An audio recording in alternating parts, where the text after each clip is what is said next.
President Trump's big, beautiful reconciliation bill moves to the Senate this week, but some senators are already voicing concerns about the impact of the House version's provisions on the deficit and what that means for raising the national debt limit. Here with insight on the negotiations and the calendar squeeze is Bloomberg Government's congressional reporter, Jack Fitzpatrick. Jack, thanks for joining me. Thank you for having me. Well, hey, Congress was on recess last week, but now they're back. They're taking up lots of important topics. Probably the biggest newsmaker is the big, beautiful bill moving across the hill to the Senate side. What are you hearing on that? There have been some longstanding concerns on the Senate side that I think are going to crystallize into some more specific critiques and eventually specific changes.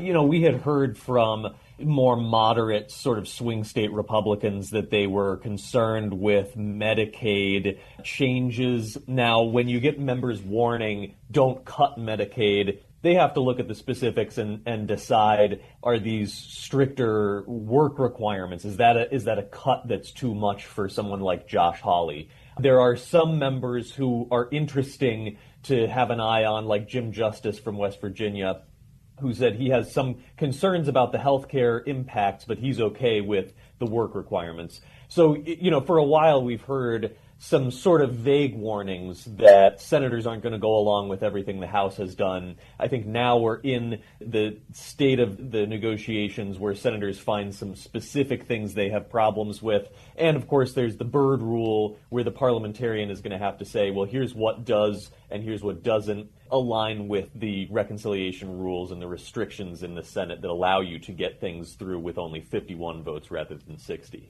Are you hearing anything about specific provisions that senators are going to take issue with beyond the Medicaid and work requirements?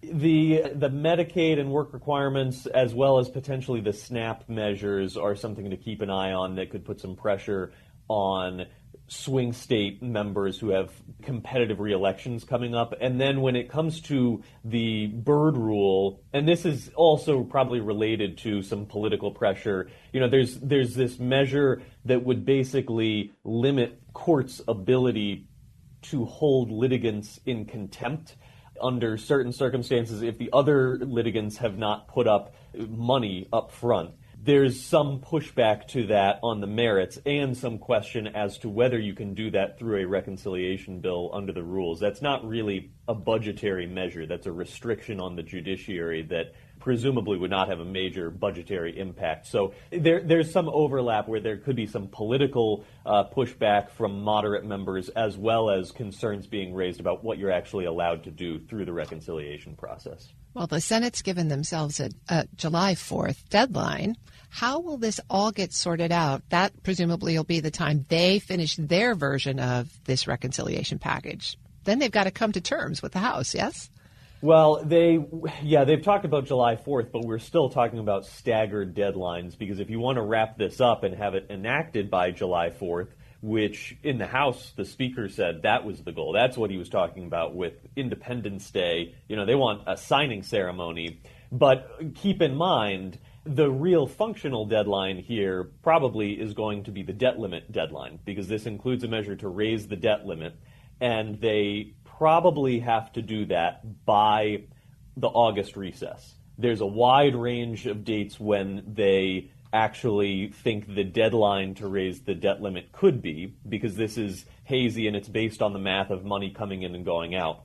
It is probably between August and early October, according to the latest estimates from the CBO and from the Bipartisan Policy Center. So you don't want to mess around with that deadline. You really have to get this done before August to be sure that you're not going to trigger a default on federal payments.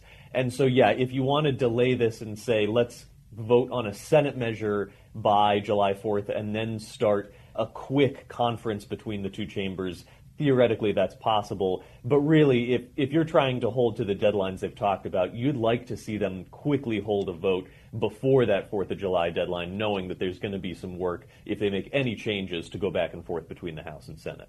Well, there were some bold Republicans that came forward and said, wait, we shouldn't have to raise the debt limit because we shouldn't be adding to the deficit, which circles them back to the reconciliation bill and the math there, yes? Yes. Coming into this, I think the clear political opposition in the Senate is from the conservative side. Even though there are measures where there had been warnings from moderates, immediately after House passage, Ron Johnson, very conservative senator from Wisconsin, was clearly unhappy, said that they didn't take the debt seriously.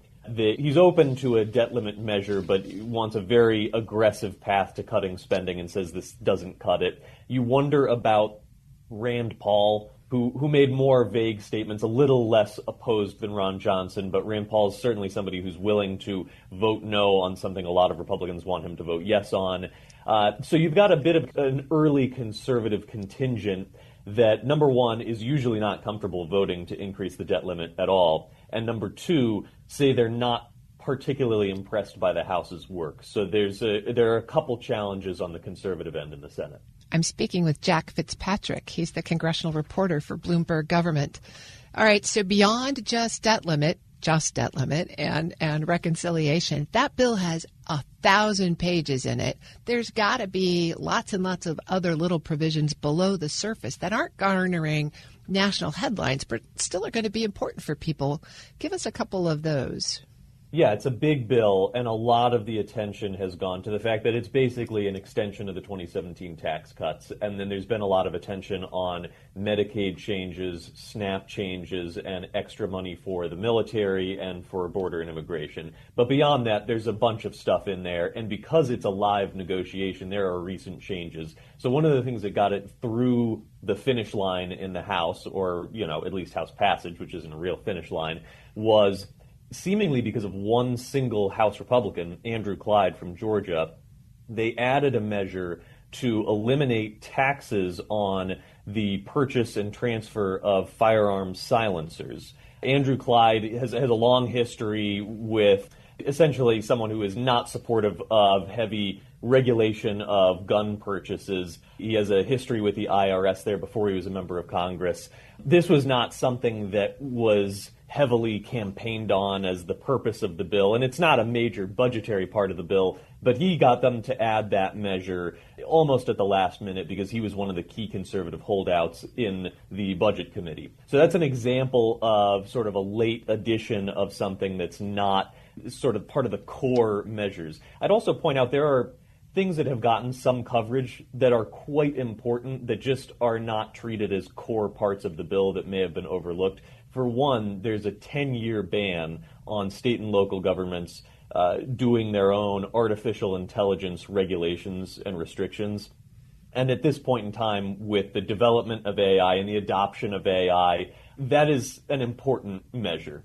To say that this is really in the regulation of this is in the federal government's hands, and a liberal state that might take a much more aggressive approach like California can't sort of hijack that process. That's very, very significant. I'd also point out a lot of the cost-saving measures, even though there's a lot of discussion about Medicaid, the education measures are pretty significant. There are hundreds of billions of dollars in savings or cuts, depending on your perspective.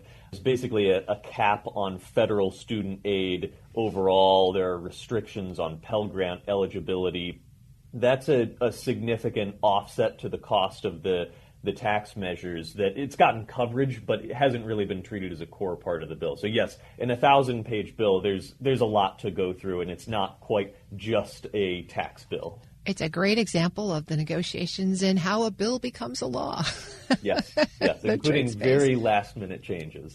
But the reconciliation bill still isn't a budget bill. So we're going to go through September of 2025, the end of the fiscal year, without a budget, still in a continuing resolution. What does that mean for the 2026 process?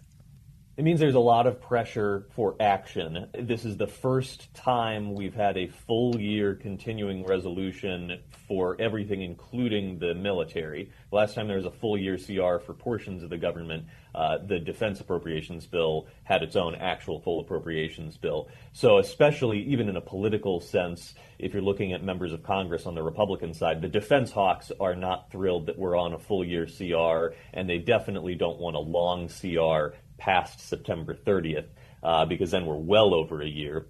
Now, the reconciliation bill has kind of been treated as a pseudo minor appropriations bill because it's got some extra funding, about $140 billion for the military, which maybe made a full year CR a less bitter pill to swallow for defense hawks. And it's got Homeland Security funding in there. But yes, at its core, that's separate from the appropriations measures. So they are starting action. They have the basic budgetary information from the White House, at least enough to get started on the early work. And this week, the House Appropriations Committee is going to get started on the earliest of its bills. They're starting with the Military Construction and Veterans Affairs bill and the Agriculture and FDA bill.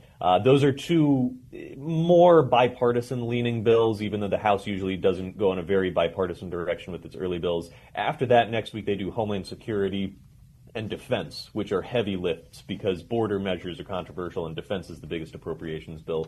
So overall, they're playing catch up after a late start, which is what you get in the beginning of a presidential administration. And there's a lot of motivation to move quickly because they don't want to rely on a long stopgap beyond September 30th. Well, they've got 60 days or so till the August recess. So I guess they'll be in town and they'll be working. Yes, they will want to get as much done before the August recess as possible. The House Appropriations Committee is scheduled to finish its markups before then. But then, of course, there's a question of how much can you do on the floor? Can you take some of them onto the floor and pass them in July? How much pressure is on you when you come back in Senate in September? And what does the Senate do? And how much progress do they make? It's very difficult to finish government funding work before September 30th, or at least they've had a hard time historically. But the question is, if you're going to rely on a CR, do you rely on a long one, or do you rely on many of them, or can you just buy a little more time and then get your work done quickly beyond that September 30th deadline? Jack Fitzpatrick is the congressional reporter for Bloomberg Government. Jack, thanks for joining me today.